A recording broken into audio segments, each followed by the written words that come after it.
Pathfinder has always been a good choice for aggressive players who want to be able to throw in a dash of spice when doing so. Having multiple abilities to get in and out of fights was a huge reason why a lot of players used to main him back in the start of Apex. Over the years, he hasn't been shown a lot of love by Respawn, but that hasn't stopped him from being a solid legend for players to pick up and dominate with. So hello everyone, I'm your hostess with the mostest, 8-Second Gaming, and in today's video I'm going to be breaking down Pathfinder's kit to give you the ultimate beginner's guide to him. Just before we hop into things, if you enjoy this video at any point in time, please do remember to drop a thumbs up, it really helps out the channel. Also, if you want to stay up to date with the latest Apex Legends, tips, tricks, and news, don't forget to smash that sub button and ring the bell to be notified when a new video comes out. But now let's dive right into Pathfinder's abilities, and starting off we have his very underwhelming passive. His passive allows him to scan the beacons around the map to give you next circle knowledge. Now, for all the keen learners out there, you may be thinking, wait, don't other legends have that ability? And you'd be correct, they gave Pathfinder's passive to other legends for some reason. But Respawn did add a tiny extra layer on top of this for Pathfinder. When he scans a beacon, he gets full ultimate charge from it, so if you're going to scan a beacon, just throw down a zipline anywhere, it doesn't matter.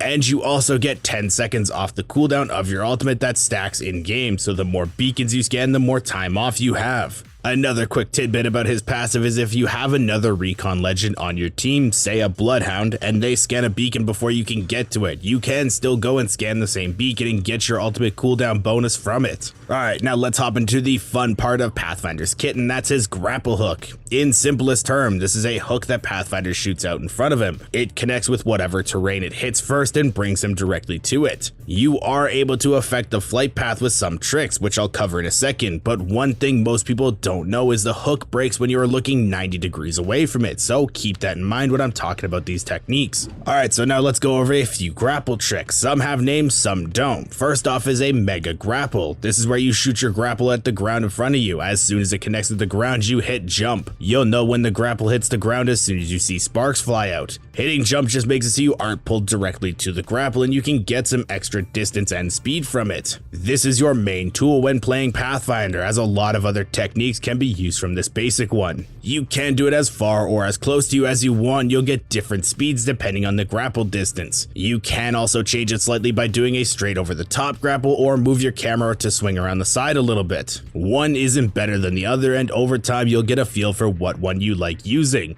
But you'll almost always want to slide after you land from the mega jump to give you just a little bit more extra distance. Next is a rodeo grapple. This is where you do a mega grapple, but as soon as you're about to fly past it on the ground, you 180 your camera to be brought back to the other direction. You can repeat this as many times as you want until it breaks. This is a fun tool to juke people out and can cause them to miss a lot of shots on you, giving you opportunities to kill them once you land. And the last one I want to mention doesn't really have a name, it's just a solid way to retake high ground or juke teams that are chasing you. As soon as you come to an opening, doorway, archway, anything with a solid roof spot to grapple, you'll send it out, and as it connects you want to look down slightly so you don't get pulled right to the grapple. As you pass where you're grappled, 180 your camera and swing onto the high ground. You then have successfully juked a team or retaken high ground. Congratulations. Alright, now let's move on to his ultimate, the zipline. And again, simplest terms, it's just a zipline to take you from point A to point B, but there are a few tricks you can do. First is the caution jump or super jump. You place down a zipline, stand under it and hit interact, then jump almost at the same time. There is a slight delay on when you jump, but very minimal. The window of opportunity closes extremely quickly, so it's almost frame perfect. This will launch you high into the air above it. This can allow you to get onto high ground easily or outplay some people in close range fights. And the next trick is putting it next to a vertical zipline. Everyone knows if a team is holding a zipline, it's almost guaranteed death to try and go up it. Well, not with this trick. What you're going to do is place your ultimate next to the zipline. Now hit interact to start going up, and then rapidly smash interact and jump. You'll be sent back and forth between the two ziplines and almost be impossible to hit. Now that we have his abilities covered, you may be asking what kind of playstyle he has, and that would be a secondary fragger.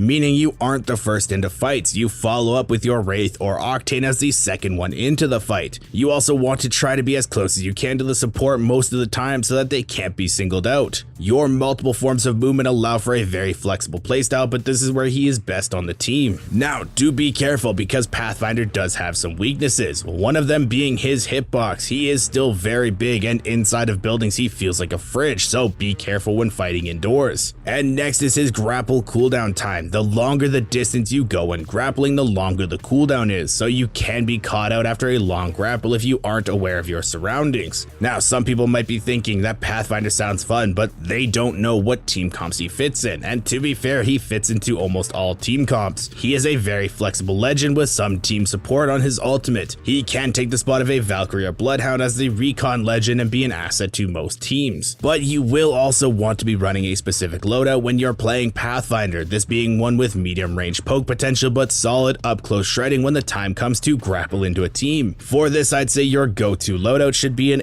AR like the 301 or Flatline, and either a shotgun like the Mastiff or PK. Pick whichever of the guns you are most comfortable with and will hit more shots. They are all solid choices. Pathfinder is a great legend that can pull off some insane tricks in game. Once Respawn actually pays attention to him and changes a few things in his kit, I'm sure he will be an absolute menace on the battlefield and more people will be looking to play him. But that's gonna be all for today's video though, guys. I hope you enjoyed it. If you found these tips useful, please do remember to hit that like button. It really helps out the channel. Also, if you made it this far and haven't yet, go smash that sub button right now because we post daily, highly educational Apex Legends content that you do not want to miss out on. Thank you all for watching. Once again, I'm 8 Second Gaming, and I will see you in the next one.